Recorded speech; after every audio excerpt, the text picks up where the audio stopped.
आज हम उस कहानी की तह तक चलेंगे कि हमारा संविधान आखिर बना कैसे। ये कोई एक दिन में तैयार हुई किताब नहीं है, बल्कि इसके पीछे लगभग 200 साल की एक लंबी और दिलचस्प कहानी है, जिसमें व्यापार, राजनीति, विद्रोह और सुधार सब कुछ शामिल है। बिल्कुल, हमारे पास जो स्रोत हैं वो अकादमिक नोट से लेकर कई लेखों तक फैले हैं और ये दिखाते हैं कि ये कहानी एक रस्साकशी की तरह है।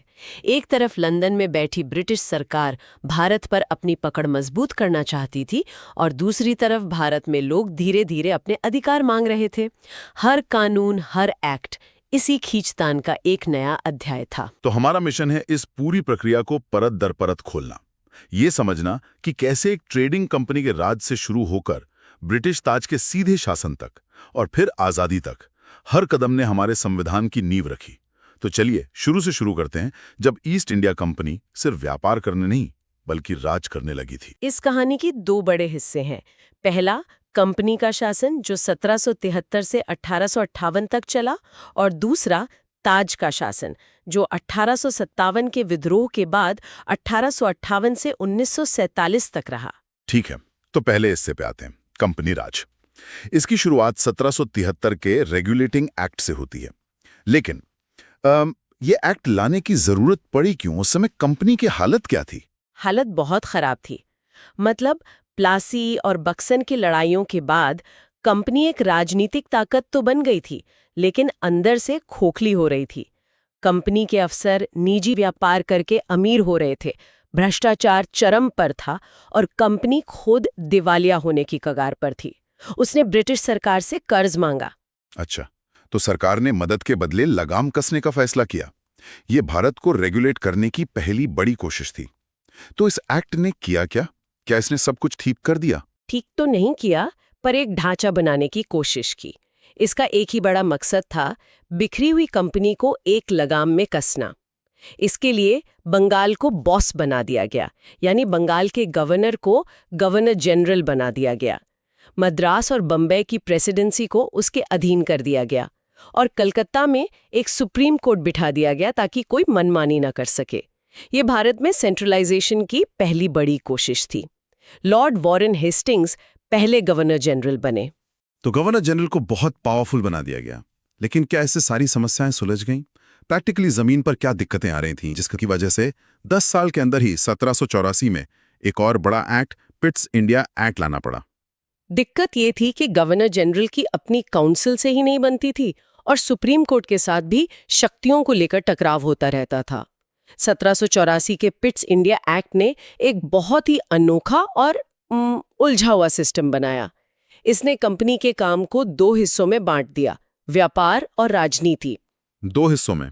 मतलब कंपनी के जो डायरेक्टर्स थे, कोर्ट ऑफ डायरेक्टर्स, उन्हें कहा गया कि आप सिर्फ व्यापारिक मामले देखिए, और राजनीतिक, सैनिक और राजस्व के मामलों के लिए लंदन में एक नई बॉडी बना दी गई, बोर्ड ऑफ कंट्रोल। इसमें ब्रिटिश सरकार के मंत्री होते थे। यानी भारत में एक ही सिस्टम के 2 मालिक हो गए। हाँ, इसी को दोहरी सरकार या डुअल गवर्नमेंट कहा गया। अच्छा, तो ये असल में ब्रिटिश सरकार का कंपनी के जरिए भारत पर कब्जा करने का एक स्मार्ट तरीका था। बिल्कुल, समझ गया। इसके बाद तो चार्टर एक्ट्स का एक लंबा दौर चला, जो हर 20 साल में आते थे। अगला बड़ा मोड़ था 1813 का चार्टर एक्ट। इसमें ऐसा क्या खास था? 1813 का एक्ट ब्रिटेन के अंदर से आ रहे दबाव का नतीजा था। वहां औद्योगिक क्रांति हो चुकी थी। नए नए उद्योगपति बन गए थे जो कह रहे थे कि भारत का बाजार सिर्फ एक कंपनी की जागीर क्यों हो, इसे सबके लिए खोलो। तो ये फ्री मार्केट की लड़ाई थी जिसका असर भारत पर पड़ा। बिल्कुल। इसी दबाव में चाय और चीन के साथ व्यापार को छोड़कर कंपनी का भारत के साथ व्यापार का एकाधिकार खत्म कर दिया गया। लेकिन इस एक्ट में 2 और चीजें हुईं जिनका असर बहुत गहरा हुआ। क्या थी वो? पहली, ईसाई मिशनरियों को भारत आने और धर्म प्रचार करने की इजाजत मिली, और दूसरी, भारतीयों की शिक्षा के लिए पहली बार सालाना 1 लाख रुपए का प्रावधान किया गया। ये सिर्फ 2 छोटे बदलाव नहीं लगते, ये तो भारतीय समाज को बदलने की एक सोची समझी शुरुआत लगती है। सही पकड़ा आपने। मिशनरियों के आने से धर्म परिवर्तन और सामाजिक बहसें शुरू हुई, और शिक्षा के लिए रखा गया वो 1 लाख रुपए इस बहस की नींव डाल रहा था कि भारतीयों को कैसी शिक्षा दी जाए, पश्चिमी या पारंपरिक। इस छोटी सी रकम ने भारत के भविष्य पर सदियों तक असर डाला। और इस केंद्रीकरण की प्रक्रिया का जो पीक था वो हमें 1833 के चार्टर एक्ट में दिखता है। हाँ, 1833 के एक्ट ने बंगाल के गवर्नर जनरल को भारत का गवर्नर जनरल बना दिया। लॉर्ड विलियम बेंटिक भारत के पहले गवर्नर जनरल बने। अब कंपनी का व्यापार पूरी तरह से बंद कर दिया गया। वो सिर्फ एक प्रशासनिक बॉडी रह गई जिसका काम ब्रिटिश क्राउन के लिए भारत पर शासन करना था। अच्छा। इसी एक्ट में गवर्नर जनरल की काउंसिल में एक लॉ मेंबर को भी जोड़ा गया जो थे लॉर्ड मैकाले, जिन्होंने भारत की शिक्षा नीति को हमेशा के लिए बदल दिया। सही कहा। जब मैं कंपनी राज के आखिरी बड़े एक्ट 1853 के चार्टर एक्ट के बारे में पढ़ रहा था तो मुझे एक बात बड़ी अजीब लगी। हर पिछला चार्टर एक्ट 20 साल के लिए कंपनी का लाइसेंस रिन्यू करता था, पर इसने नहीं किया। क्या ये एक तरह का हिंट था कि अब कंपनी की विदाई का वक्त आ गया है? ये बहुत बड़ा अवलोकन है। बिल्कुल, ये एक बहुत बड़ा संकेत था। इसका सीधा मतलब था कि ब्रिटिश संसद जब चाहे कंपनी से शासन छीन सकती है। और इस एक्ट ने दो और बड़े काम किए। पहली बार गवर्नर जनरल की काउंसिल के विधायी मतलब कानून बनाने वाले और कार्यकारी यानी लागू करने वाले कामों को अलग किया गया। एक छोटी सी 6 सदस्यों वाली विधान परिषद बनाई गई जिसे मिनी पार्लियामेंट भी कहा जाता है। Mini parliament. और सबसे बड़ी बात, सिविल सेवाओं के लिए खुली प्रतियोगिता शुरू की गई जिसमें सैद्धांतिक रूप से भारतीयों को भी हिस्सा लेने का मौका मिला। और फिर 1857 का विद्रोह हुआ जिसने सब कुछ बदल दिया। ये कंपनी के ताबूत में आखिरी कील साबित हुआ। बिल्कुल, विद्रोह ने ब्रिटिश सरकार को हिलाकर रख दिया।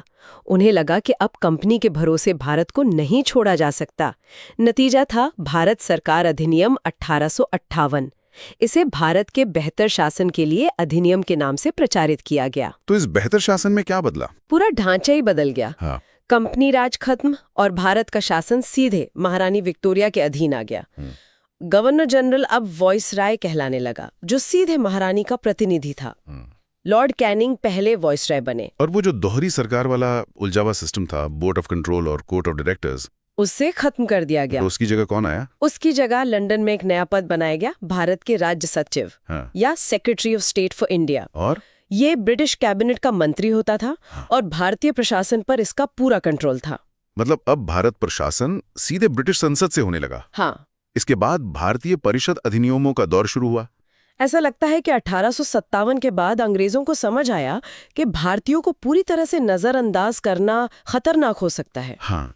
लेकिन ये बदलाव बहुत धीरे धीरे और कह सकते हैं कि बेमन से किए गए।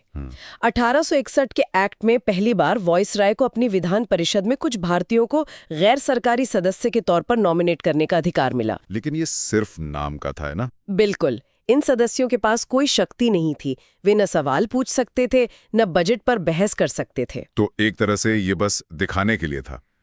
जाहिर है इससे असंतोष और बढ़ा होगा। बिल्कुल। इसी बढ़ते दबाव का नतीजा था 1892 का अधिनियम, जिसने पहली बार इन सदस्यों को थोड़ी और आवाज दी। अब वे बजट पर चर्चा कर सकते थे और कार्यपालिका से कुछ सवाल भी पूछ सकते थे। एक छोटा कदम था पर महत्वपूर्ण था। हाँ। लेकिन असली बड़ा और विवादास्पद बदलाव तो 1909 के मॉर्ले मिंटो सुधारों के साथ आया। हाँ, 1909 का एक्ट एक मील का पत्थर है, लेकिन एक गलत वजह से। इसने केंद्रीय विधान परिषद का आकार तो बढ़ाया और पहली बार किसी भारतीय सत्येंद्र प्रसाद सिन्हा को वाइसरॉय की एग्जीक्यूटिव काउंसिल का सदस्य बनाया। लेकिन इसने पृथक निर्वाचक मंडल यानी सेपरेट इलेक्टोरेट की शुरुआत की। और यहीं से बाटो और राज करो की नीति को कानूनी जामा पहनाया गया। आपने एकदम सही समझा। इसके तहत मुस्लिम सदस्यों का चुनाव सिर्फ मुस्लिम मतदाता ही कर सकते थे। इसने भारतीय समाज को धर्म के आधार पर कानूनी रूप से बांट दिया। कई इतिहासकार इसे भारत के विभाजन की नींव का पहला पत्थर मानते हैं। सही बात है। अगला पड़ाव था 1919 का भारत सरकार अधिनियम, जिसे मॉन्टेग्यू चेम्सफोर्ड सुधार भी कहते हैं।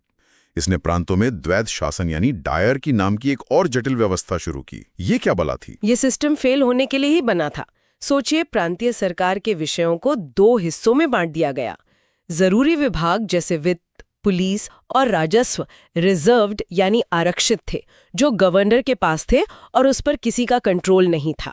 अच्छा। और दूसरे कम जरूरी विभाग जैसे स्वास्थ्य और शिक्षा ट्रांसफर्ड यानी हस्तांतरित थे, जो भारतीय मंत्रियों को दिए गए थे। मतलब ये ऐसा था जैसे आपको गाड़ी चलाने के लिए तो कहा जाए, लेकिन स्टीयरिंग व्हील और ब्रेक कोई और कंट्रोल कर रहा हो। बेहतरीन मिसाल, भारतीय मंत्रियों के पास जिम्मेदारी थी, पर न तो पैसा था और न ही असली ताकत। ये व्यवस्था पूरी तरह से असफल रही। हालांकि इसी एक्ट ने केंद्र में 2 सदनों वाली व्यवस्था, बाइकैमरलिज्म और देश में पहली बार प्रत्यक्ष चुनाव की भी शुरुआत की। लेकिन वोट देने का अधिकार तो सबको नहीं था। बिल्कुल नहीं। आज हम 1 पर्सन 1 वोट की बात करते हैं, लेकिन तब वोट देने का अधिकार किसी एक्सक्लूसिव क्लब की मेंबरशिप जैसा था। अगर आपके पास एक खास लेवल की प्रॉपर्टी या एजुकेशन है, तभी आप वोट दे सकते थे।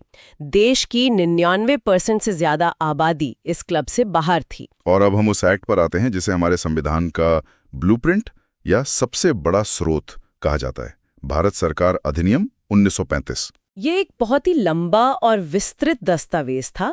इसने एक अखिल भारतीय संघ की स्थापना का प्रस्ताव रखा, जिसमें ब्रिटिश प्रांत और रियासतें दोनों शामिल हों। हालांकि ये कभी लागू नहीं हो पाया। सबसे बड़ा बदलाव ये था कि प्रांतों से वो असफल द्वैध शासन हटा दिया गया और उन्हें प्रांतीय स्वायत्तता दी गई। अच्छा, तो प्रांतों में जिम्मेदार सरकारें बनी। हाँ, पूरी तरह से। लेकिन एक मजेदार बात हुई, प्रांतों से द्वैध शासन हटाकर उसे केंद्र में लागू कर दिया गया। सही कहा।